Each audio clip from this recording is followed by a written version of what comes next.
Anong reason ba't ka umiyak, Jimmy Guman? Dahil ba sa panahon na ipinagkanulo mo si, No, Your Honor. Galit po at tuwa. Dahil kaming dalawa pareho pang buhay. Hindi po dahil sa pagkanulo, kundi dahil sa sindikato, sa mafia ng Davao, Davao Mafia, na kami ang biktima. Pasalamat po kami sa Diyos dahil pareho kaming buhay. Si Colonel Pardo po namatay. Si Captain Perote. Si Agent Hernan Abarrio, kasama ko sa customs, patay. Dalawa rin ang namatay sa akin. Sa kanya, ilan ang namatay?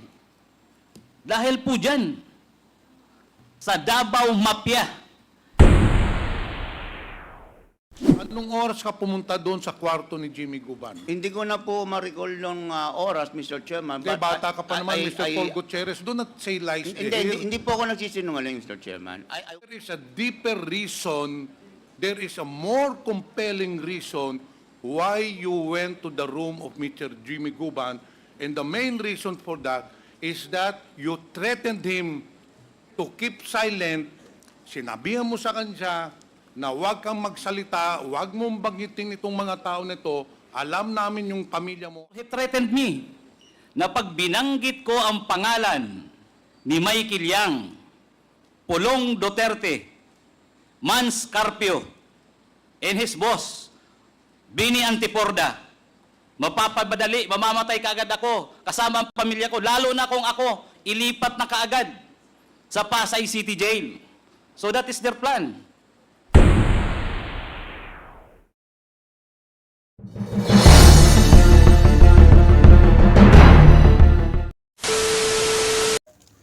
What's up mga kabida? Welcome back sa ating channel. Update sa Quadcom hearing. Resource person ng Bureau of Customs na si Jimmy Guban. Mangiyak-ngiyak dahil hindi niya akalaing hanggang ngayon ay buhay pa sila ni Colonel Asierto sa kabila ng mga pabuya at patong sa ulo para sila ay patayin. Naging emosyonal din si Guban dahil sa halos 6 na taon ay muli silang nagkita ni Colonel Asierto matapos ng kanilang serbisyo laban sa droga bilang alagad ng batas. Ngunit sa kasamaang palad ay sila pa ang naging biktima dahil sa mga matataas na opisyal na gusto silang iligpit. Narito ang mga eksena. Direct my questions to Colonel Asierto. If he's still online. Yes, Colonel Asierto, nandiyan pa kayo, di ba? Saan po? Magandang hapon po, Colonel Asierto. Magandang hapon po. Kanina, nag-interpellate yung isang koliga ko rito. May binanggit ka na may patong sa ulo mo na 50 million pesos. Hindi po ba? Opo. Sa tingin mo, Colonel Asierto, bakit naisipan mong nasabi mong meron kang patong sa ulo mo na 50 million pesos? During po nung hearing sa Blue Ribbon, lumabas na po yung informasyon na yan na meron na pong patong yung ulo namin. Kami po ni Director Pardo. At talo na nung lumabas yung matrix laban sa amin, na ako yung nasa taas, na nasa baba sila Director Pardo at Lito Perote at Jerry Liwanag, mga iba pang kasamahan namin. So, noong pa po, yung hearing pa lang po ng Senate sa Blue Ribbon, meron na pong patong yan. Sa tingin mo, Colonel Asierto, sinong may pakana na patungan yung ulo mo ng 50 million pesos? Si Presidente Duterte po, saka si Bongo. Sa anong rason po na plano kang ipaligpit? Dahil po dun sa ginawa kong report, na-discover ko yung kanilang koneksyon kay Michael Yang saka kay Alan Lim, kay Lin Wenxiong. Kilala niyo po ba si Jimmy Guban? Opo, siya po yung aking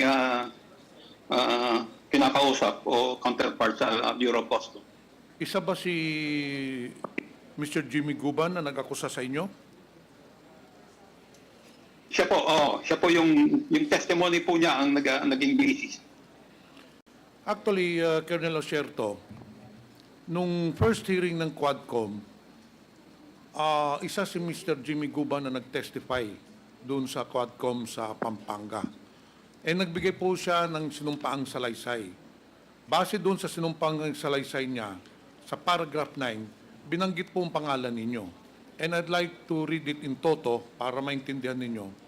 Between the months of May and June 2018, Colonel Eduardo Asierto shared to me additional intelligence report about shipment of illegal drugs at the Bureau of Customs, and that through profiling, backtracking, and tracing of documents, we were able to find out overstaying cargoes, one of which was the Bicaba trading shipment.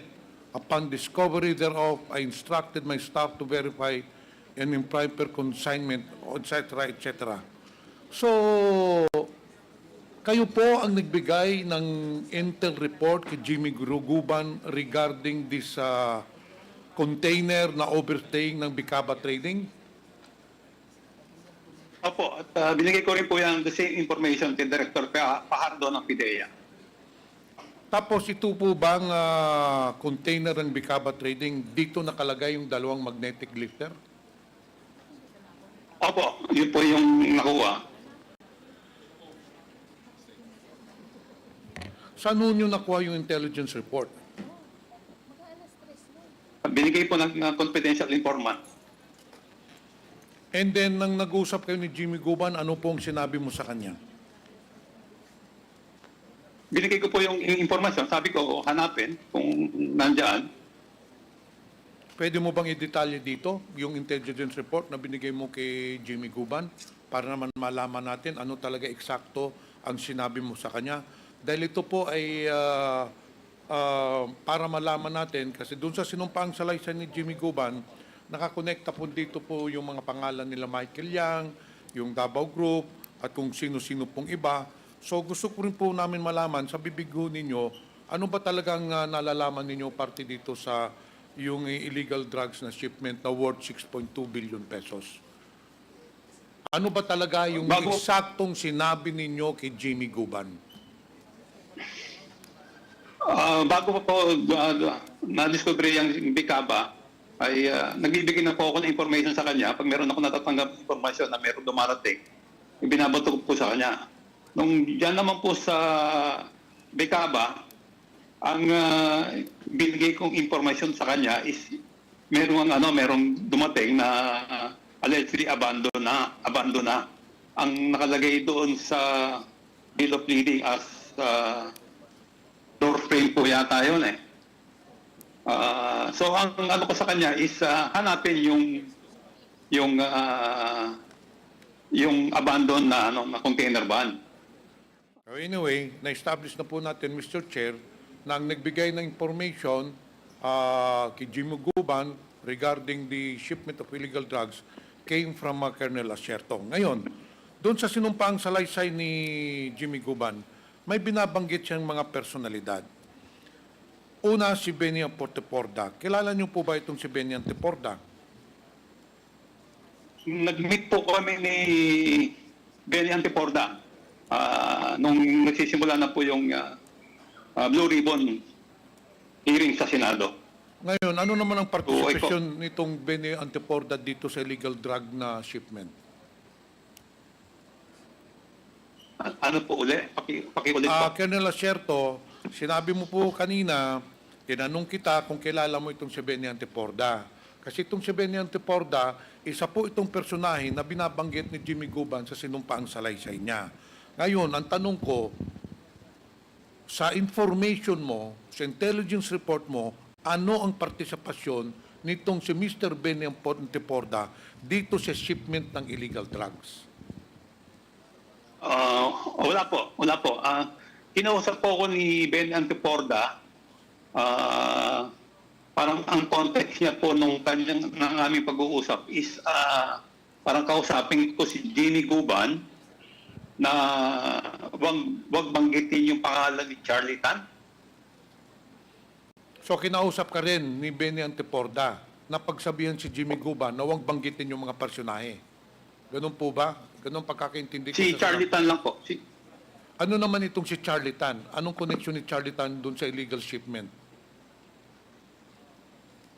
Hindi ko rin po alam. Ang sabi lang po ni Benny Anteporda is hindi daw po involved yan si Charlie Tan. Hindi ko naman po, wala po akong information tungkol kay Charlie Tan. Okay, Ang gusto but lang anyway, sabihin sa akin is sabihan si Jimmy Guban na according to your wag banggitin siya. yes, Colonel Asiento, okay na yon. Basta it is on record, according to your testimony just a few minutes ago, that indeed, nagkausap kayo ni Benny Anteporda, and Benny Anteporda told you not to mention a Charlie Tan. Okay, now, kilala mo ba itong Paul Gutierrez? Ay, hindi po. Hindi mo kilala to. Itong si Councilor Nilo Small Abiliera, kilala niyo po ba ito? Hindi po. Hindi ko po Hindi kilala. din. Wala kang alam na mga impormasyon tungkol sa mga individual na ito. Wala po. Wala po. Alam mo ba na itong si Small Abiliera ay according to the testimony of Jimmy Guban, a trusted man daw ni Michael Yang. Alam mo ba ito? Posible po kasi tiga Davao po yan eh.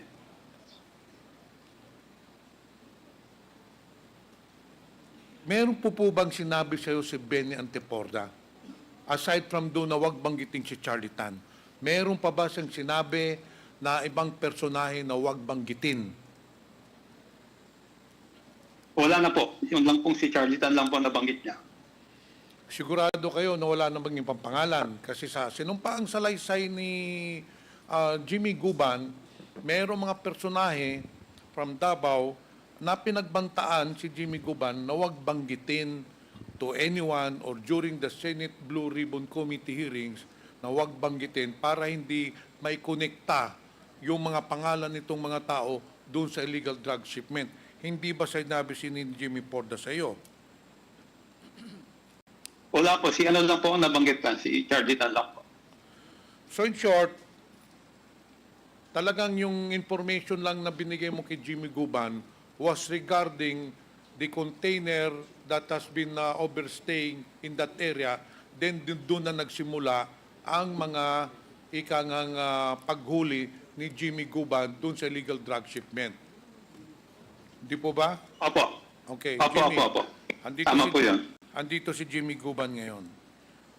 Jimmy, pinapatunayan mo ba yung sinasabi ni Colonel Asierto na siyang nagbigay ng intelligence report sa iyo na mayroong overstaying containers doon na naglalaman ng mga illegal drugs? Yes, Your Honor. Marami kaming tatlo po nila Colonel Fardo ng PDEA. Nanggaling po sa kanilang information, sa custom sites ako po ang nagtrabaho. Okay, after nung natanggap mo yung impormasyon kay Colonel Asierto, ano na ang ginawa mo, anong hakbang ang ginawa mo para mahuli yung illegal drug shipment? Your Honor, we started profiling. Nag-backtrack na po kami lahat ng mga records ng files namin. By the way, Your Honor, pwede ko pang batiin si Colonel Asierto? Sige, Mr. For 6 Chair. years, sir.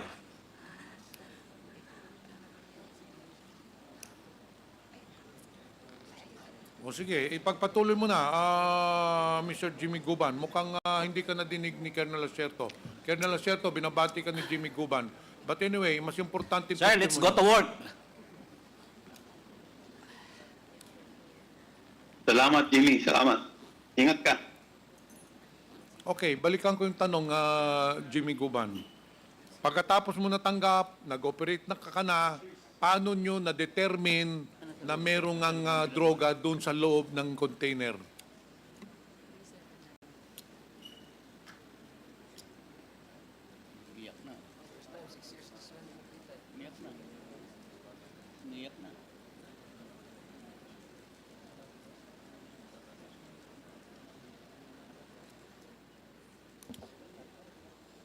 Na-miss lang, Mr. Chair, ni Jimmy Guban si Colonel Asierto dahil 6 years na sila hindi nag-uusap.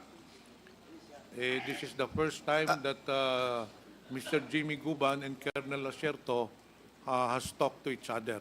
Pagpatuloy mo, Jimmy.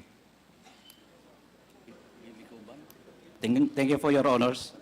Nakikita ko po kasi ang salarin, Your Honor, nasa tapat ko. Si Mr. Paul Gutierrez. Pagpatuloy mo na yung kinikwento mo kanina. Paano Your Honors, mo thank you nalaman na merong droga doon sa Mr. Chairman. dalawang container. Mr. Chairman, with the indulgence of Congressman Johnny Pimentel, ano lang, kasi nagtataka lang ako bakit siya umiiyak. Anong reason ba't ka umiiyak, Jimmy Guman?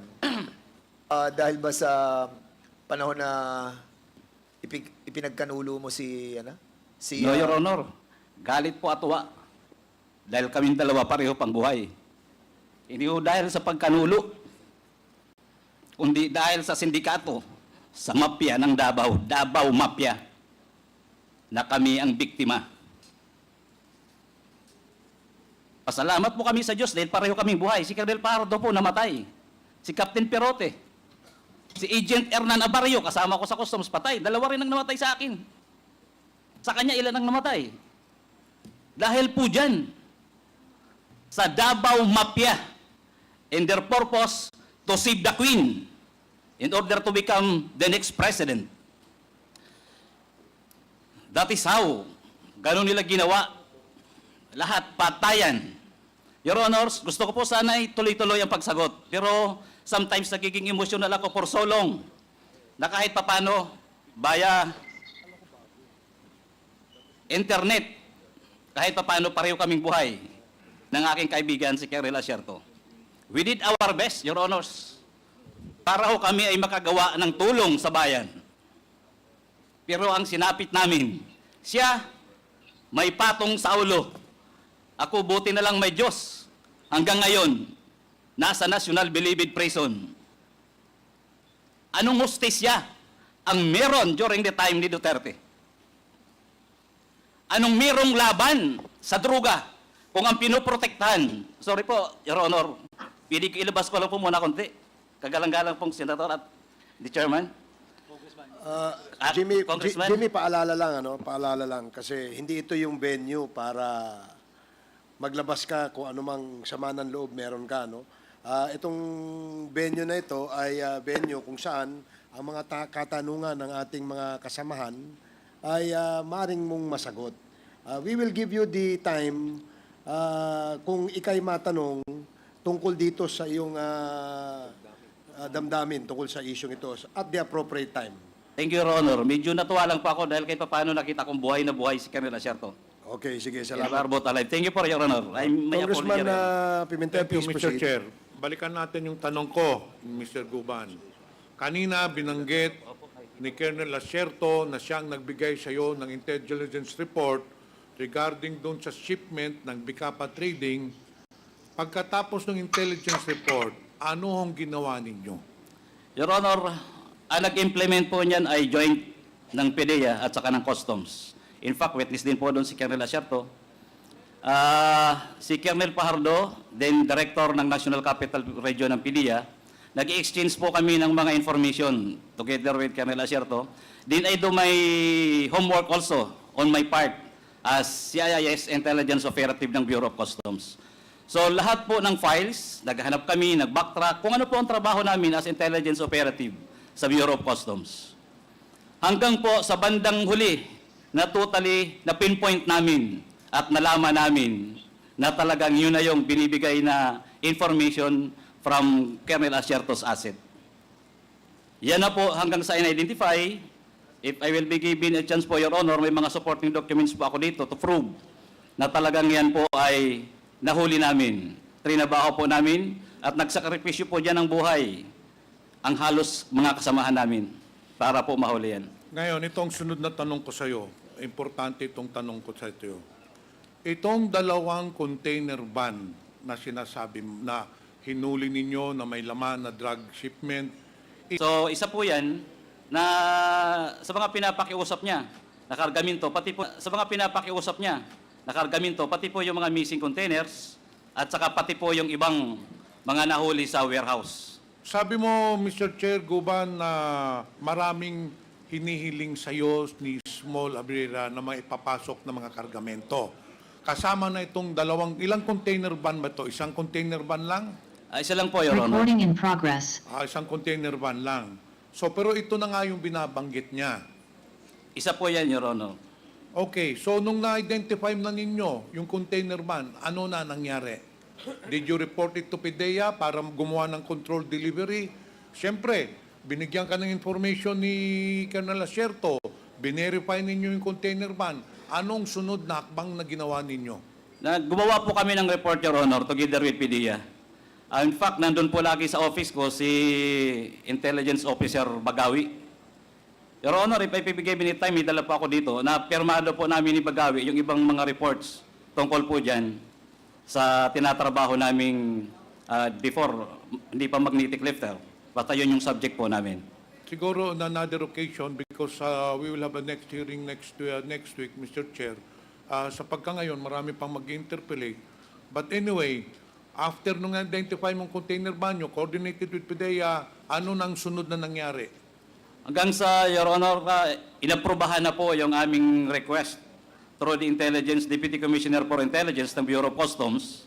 Inaprobahan na po ni Commissioner na buksan ang container number na yun na nirequest po namin dahil natapos na po namin ma-develop doon po sa Manila International Container Port.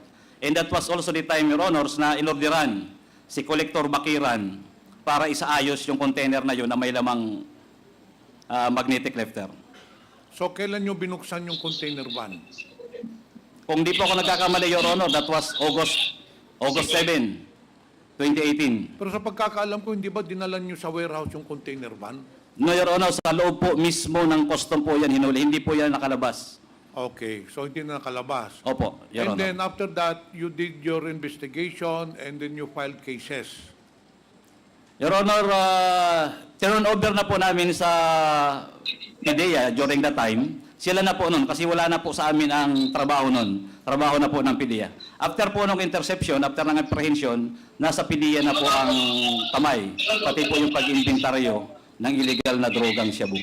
Pero hanggang ngayon, Mr. Jiguman, Mr. Chair, sino ba talaga ang nagpasok nitong illegal drug shipment na ito under Bicaba Trading? Your Honor, based on the reports, even in my affidavit, Your Honor, in my last testimony, Hernan died or nilaso nila, sabi nila mismo, nung itsikwa at kasama ni Bidasto Cabral Barakel, ni Loquigan, ni Katipan, na ang nagparating yan ay si Michael Yang, si Mans, at saka si Pulong Duterte. It's from their mouth, not from us.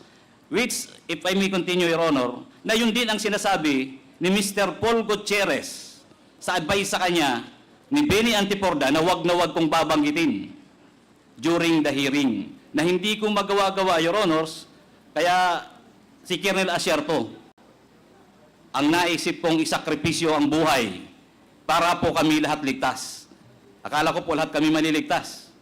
I am under duress, threatened ako so much, kaya yan po ang ginawa kong paraan. Nagsakripisyo kami. During the Senate hearing, Your Honor, the consignee, Bidasto Cabral Barakel, inadmit niya at inadmit ni General Aquino during that time, he was the DG ng PIDEA, na dinala niya ang tatlo sa Senate Blue Ribbon Committee investigation. Then after that, nawala na yung tatlong umaming may-ari. At ang alam ko, ang NCR director din was already Director Plaza. Hanggang ngayon po, yung tatlong may-ari na umamin na sila ang may-ari ng kargamento, ginamit sila ni Casey Chan, ay nawawala po hanggang ngayon. At ako po ay nag-request na, I think twice, sa National Bureau of Investigation ng whereabouts ng tatlo para po yung hustisya ng aking kaso ay mailabas ang tunay at totoo kung sino talaga ang mafia ng droga. Mr. Chair, the name of Benny Antiporda and Paul Gutierrez has already come up several times in these hearings. May I know if Mr. Benny Antiporda and Mr. Paul Gutierrez is present at this point? Yes, Your Honor, I think Mr. Benny Antiporda is here and Mr. Paul Gutierrez is here behind you, Your Honor. Can we ask them so I can ask a question Okay, Paige, regarding to the affidavit of Mr. Guban? Paige, can you please assist Mr. Antiporda and Mr. Paul Gutierrez? Mr. Paul Gutierrez. Saan ba dyan si Paul Gutierrez? Yun. Thank you, Mr. Chairman. Saan po kayo naka-assign ngayon? Nasa gobyerno po ba kayo? Kasi I understand a month ago you were assigned sa kung saang government agency yun. Yes, Mr. Chairman, I was the previous executive director of our Presidential Task Force on Media Security. My services was expired only last September 12, Mr. Chairman. Okay, Mr. Chair. Mr. Recording in Gutierrez, progress. Mabuti nandito po kayo, Mr. Paul Gutierrez. Kasi dito sa sinumpang salaysay ni Jimmy Guban, paragraph 18. While I was detained at the Senate, a media personnel who introduced himself as Paul Gutierrez, who worked as staff of Secretary Benyan Taporda, accompanied by a Blue Ribbon Committee staff, came to my room at the Senate where I was detained, and thereafter, wag mong banggitin ang mga pangalan nila Pulong, Michael Yang at Mans. Alam naman namin kung saan ka nakatira, ang pamilya mo. Alam din namin na nasa Makating anak mong lahat. Did you make this threat when Mr. Jimmy Guban was detained at the Senate premises?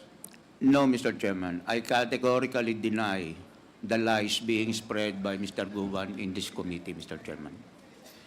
But you were there during the hearings. Mr. Chairman, at the time I was assigned as a reporter for People's Journal Tonight, my beat is the Senate. That's why I'm always there to cover all the hearings and all the developments in the Senate and also at the Bureau of Customs, Mr. Chairman. Remember, Mr. Paul Gutierrez, that you just took your oath. Yes, Mr. Chairman. So there are two versions of this issue. One person is saying that you went to his room and you made the threat, and you're denying it. No, Mr. Chairman, I'm denying the lies that he told this committee. When this issue was first brought up, when these lies was first propagated by Mr. Guban during the hearing on August 26, I already issued a statement confirming that I indeed went to see him in his detention room in the Senate, but I denied that I made those threats to him, Mr. Chairman. Okay, it's very clear, Mr. Chair. Kaklaruhin lang natin. Kasi kanina, the impression, the perception that you gave this hearing or this committee is that you never went to the room of Mr. Jimmy Guban. Pero ngayon, sinasabi mo, you admit that you went to the room of Jimmy Guban and you went to talk to him. Ngayon, ang tanong ko, Mr. Paul Gutierrez, ano ang pakay mo doon? Bakit mo pinuntahan si Mr. Jimmy Guban sa kwarto doon sa Senado? Well, Mr. Chairman, at that time, let me kindly allow me to put a little context dun po sa pagbisita ko po sa kanya. At that time po, matagal na po siyang nagtetestify sa Senado, at katulad po ng kanyang ginagawa ngayon, marami na naman po siyang palabas. At that time, we were really curious kung talaga ba siya po ay may sakit, kinakapos ang hininga, tumataas ang blood pressure. Yan po ang style ni Mr. Guban noon pa man sa Senado eh. No? Sandali, So, Mr. Paul Gutierrez. Ikaw ba ang doktor ng Senado? Bakit Hindi po, pa sasabihin hindi mo doon na you wanted to see the health condition of Mr. Guban? You told me, or you told this committee earlier, that you were a media personnel when the Senate hearing was being conducted. Tama po. Ngayon, ang tanong ko, answer me in simple terms, Apo. bakit ka pumunta, anong oras ka pumunta doon sa kwarto ni Jimmy Guban? Hindi ko na po ma-recall nung oras, Mr. Chairman. Hindi, but bata ka pa naman, Mr. Paul I- Gutierrez. Do not say lies Hindi, here. hindi po ako nagsisinungaling, Mr. Chairman. I went You in... know, gabi o araw ka pumunta? Araw po yun, araw po Araw. yun. Opo. Mga umaga o hapon? I believe after the hearing po yun, siguro po, mga after lunch po siguro. Yan. After the Mas committee malinaw. hearing. Opo. Never tell lies here in the hearing.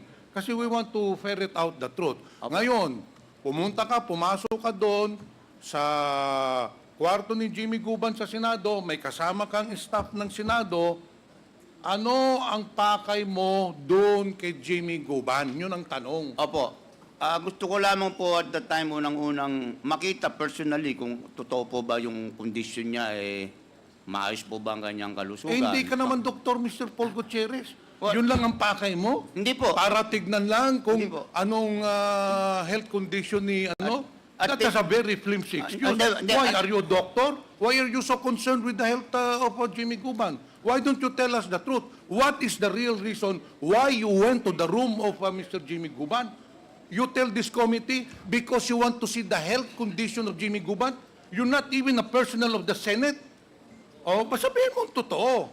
Ano ang pakay mo? Bakit ka pumunta doon sa kwarto ni Jimmy Guban? Tinanong ko rin po, unang-una po, sa pagkakatanda ko po, tinanong ko po si Mr. Guban, kumusta ba ang kanyang pakiramdam, at naitanong ko rin po sa kanya, at ito naman po ay napatunayan ng mga sumunod na pangyayari, na ano po ang gagawin niya sakaling siya po ang ilaglag ni Mr. Asierto, ni Colonel Asierto. At sinabi naman po niya na hindi pwede nilang gawin sa akin yan dahil mas marami akong alam sa kanila. At yan naman po yung napatunayan po. In the end of the day po, ang nilaglag po niya ay si Colonel Asierto. Pero yun pong sinasabi niyang tinakot ko po siya, Mr. Chairman, on behalf of the people that I don't know personally and who don't know me personally, hindi po nangyari yun, Mr. Chairman.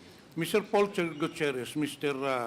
Chair, isalaysay mo nga dito, dahan-dahan mong isalaysay, pagpasok mo doon, hanggang natapos lumabas ka, anong pinag-usapan ninyo na Mr. Guban? Ang natatandaan ko Simulan mo sa from the very beginning. Sabi mo, kamusta ang katawan mo, Opo. kamusta ang health mo, o sunod, anong tinanong mo? Tapos nga po, tinanong ko po siya kung anong gagawin niya sakali pong ilaglag nga po siya ni na Colonel Asierto. Sabi po niya, ay hindi po pwede yan kasi mas marami kong alam sa kanila.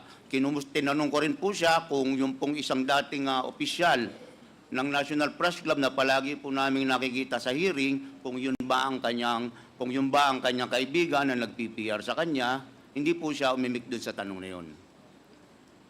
Ano pa, Mr. Paul Gutierrez? Yun lang po ang natatandaan ko, Mr. Chairman, sapagkat kung may bahid po ng katotohanan ng sinasabi po ni Mr. Guban, Mr. Chairman, unang-una po, dapat po ako po ay pinagalitan ng chairman ng Blue Ribbon Committee. Dapat din po, nasisigurado ko, sapagkat kasama po namin doon ang isang security po ng Senate, nasisigurado ko pong isusumbong po ako ng Senate security sa aking maling ginawang aksyon. At nasisigurado ko rin po, dahil stricto po si Chairman na Dick Gordon ng mga panahon na yon, ay malamang po hindi na po ako nakapag-cover pa ng anumang balita sa Mr. Senado. Chair, Mr. Paul Gutierrez, ikaw ay nagsisunungaling, very clear.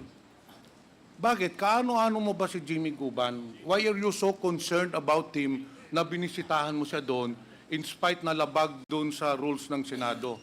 Why are you so concerned with Jimmy Guban? may permission- Gaano ba mo siya? Kaibigan mo ba siya? Kamag-anak mo ba siya? Hindi po.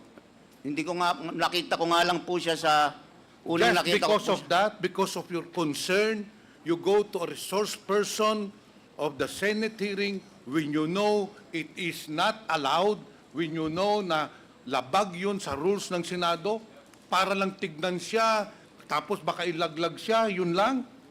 I'm Hindi sorry. ka pinapaniwala yan, Mr. Paul I'm sorry, Gutierrez. Mr. Chairman, but hindi po concerned. Maybe po yung pong pagiging curious ng isa pong reporter kung ano ba talaga ang katotohanan po sa sinasabi po nitong Ewan ko, Mr. witness na Chair, ito.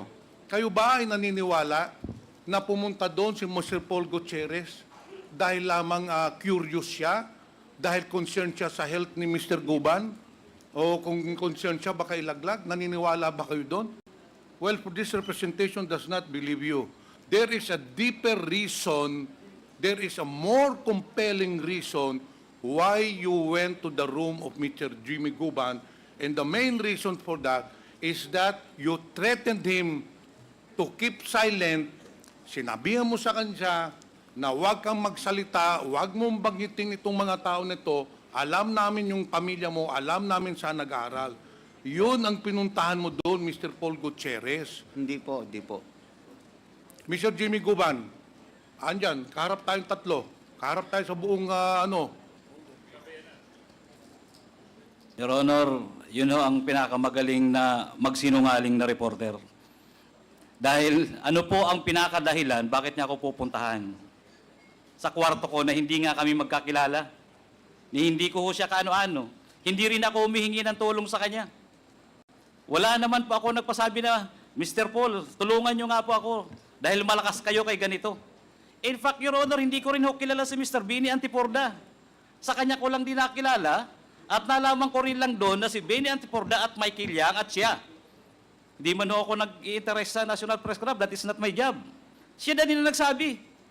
Doon ko lang din po, Your Honor, nalaman na sila ang officers ng National Press Club.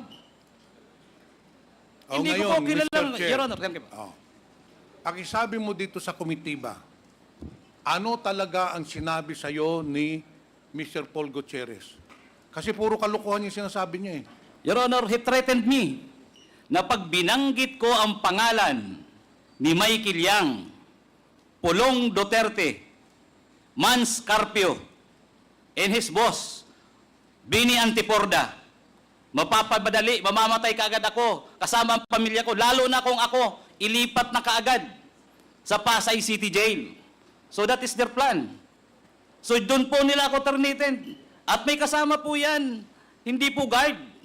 Empleyado ng Blue Ribbon na babae. Kaya nga ako nga po binuksan eh, dahil yun ang kumatok sa pinto. Tiga Blue Ribbon to. Inadmit niyo po, sana admitin niya kung sino rin po yung empleyado na kasama niya. Thank you, Dahil, Mr. Jimmy Guban. Mr. Chair, this representation, mas naniniwala sinasabi ni Mr. Guban. Because yung sinasabi ni Mr. Paul Gutierrez na pumunta doon siya sa kwarto para tignan lang yung kondisyon ng katawan ni or yung health condition at saka concern siya, hindi man ng kaano-ano si Jimmy Guban. It's very clear, Mr. Chair, that this person is lying. Now, may I now ask Mr. Benny Antiporda? Benny, good afternoon. Good afternoon Pinanggit po. ni Jimmy Guban that you tried to call him 3 times dito sa affidavit po niya. Totoo po ba ito? Wala pong katotohanan yan. In the first place, hindi ko po siya kilala, hindi ko ho alam ang number niya, at lalong hindi ko rin po kilala yung mga sinasabi niyang taong connected po sa akin, especially po si Mans Carpio, si Michael Yang, at ito pong si Congressman Pulong. Hindi po, in any way, hindi ko po pa sila nakausap, personally or digital, wala ho talaga. Electronically, wala po. Hindi ko ho sila nakausap at hindi ko rin po sila kilala. Kilala ko lang po sila dahil mga personalities po sila na nakikita po natin sa TV. And dito naman po, sa sinabi po ni Colonel Asierto, well, hindi ko po dinideny na nagkaroon po kami ng pagkikita, pero ito po isang casual na pag-uusap noong September po. Dito po, nandito pa ho yung text. Ako po'y inimbitahan lamang ni Raymond Burgos na isa rin pong kasama sa pamamahayag na dati rin pong taga People's Journal na mag-merienda sa UCC Cafe dito po sa Tomas Morato. At doon po, nandito nga po yung date para ho September 13, 2018. Etong date na to, hindi ko po alam kung nag-umpisa na po yung Blue Ribbon investigation o hindi. Pero wala ko kami pinag-usapan tungkol doon sa Blue Ribbon eh. Ang alam ko kung pinag-usapan namin is nagkaroon lang ng kwentuhan at he's trying to reach out to the present administration dahil bad-looking po si Asierto when it comes to doon nga po sa pagkakatanggal niya sa PNP. So, hindi ko po siya kamiting. Ang kamiting ko po si Raymond Burgos na kami po nagkita long time no see po kami. Dahil ang huling communication po namin ni Raymond Burgos is nung February 15, nung magbe-birthday po kasi ako at iniimbitahan ko si Senator Ping Lacson at that time.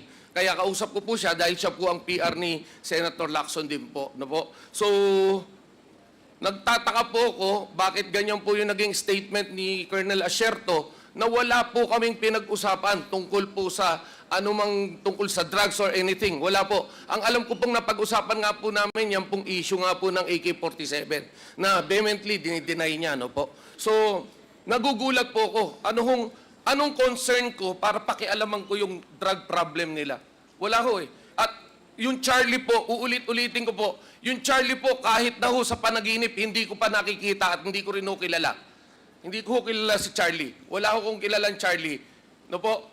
Mr. Chair, okay na yun. Okay, salamat po. Ngayon, Benny, tanong ko, kilala mo ba itong si Miss Mangawang ng Bureau of Customs? Opo. Kilala ko po. Official po siya ng Bureau of Customs. Nasaan na po ito ngayon? Ang alam ko, official pa rin po siya ng Bureau of Customs. Mr. Chair, I believe that we should call this person to the next hearing. Kasi based on the affidavit of Mr. Jimmy Guban, paragraph 20, sinasabi ni Jimmy Guban na itong si Ms. Mangawang of the Bureau of Customs called him. Tapos sinabi ni Ms. Mangawang na yung Bicaba trading shipment which contained the illegal drug shipments. Sinabihan si Guban na, Jimmy, anong magagawa dyan sa shipment na yan? Kinaparing Benny Antiporda yan. Sabi naman ni Jimmy, wala na akong magagawa. Huli na yan. So, ito ba, Mr. Benny Antiporda, totoo po ba ito na kasama ka dun sa shipment ng illegal drugs? Kasi sinasabi niya, baka may magagawa pa tayo dyan. Kinaparing Benny Antiporda yan. Sir, makikita, Mr. Chair, makikita naman po natin, they contradict their own statements.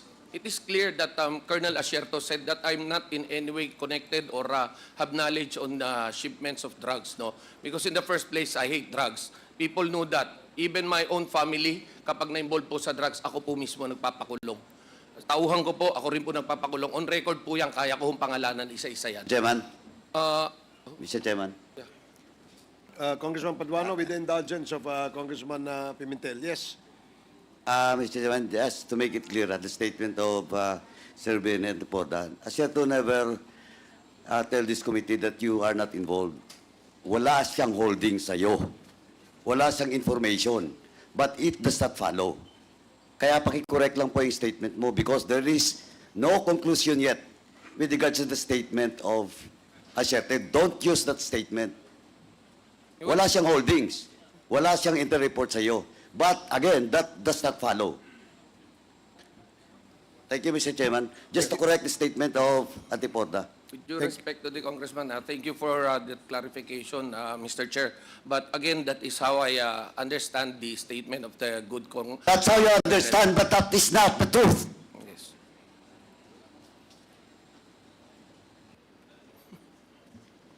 Kasi as if the statement of Asierto, parang wala kang kinalaman, but that is not conclusive.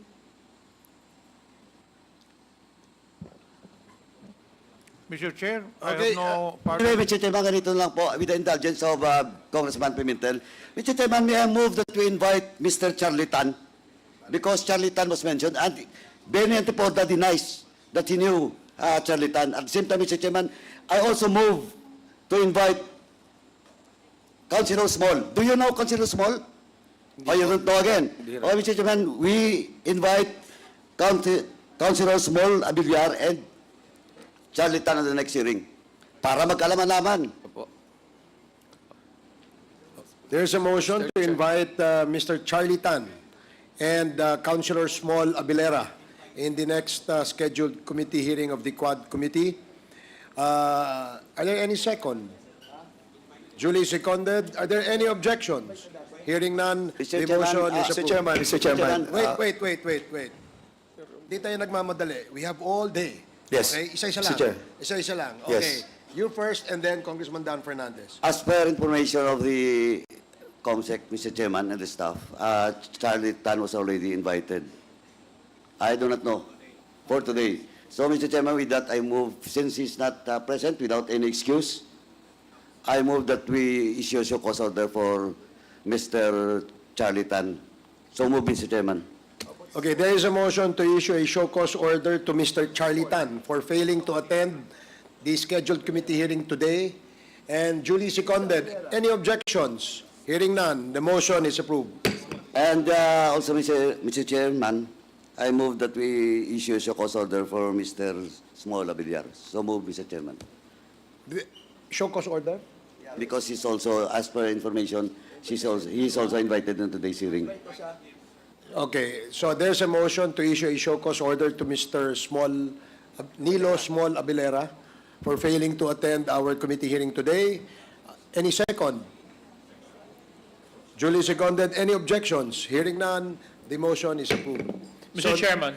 Before Congressman Suarez, Congressman Dan Fernandez. I was about to ask also the COMSEC if we have already invited the two personalities. And the same question that I'll be asking sana. But it was already been moved by Congressman, Chairman Paduano. Okay, thank you, Congressman Dan Fernandez. Yes.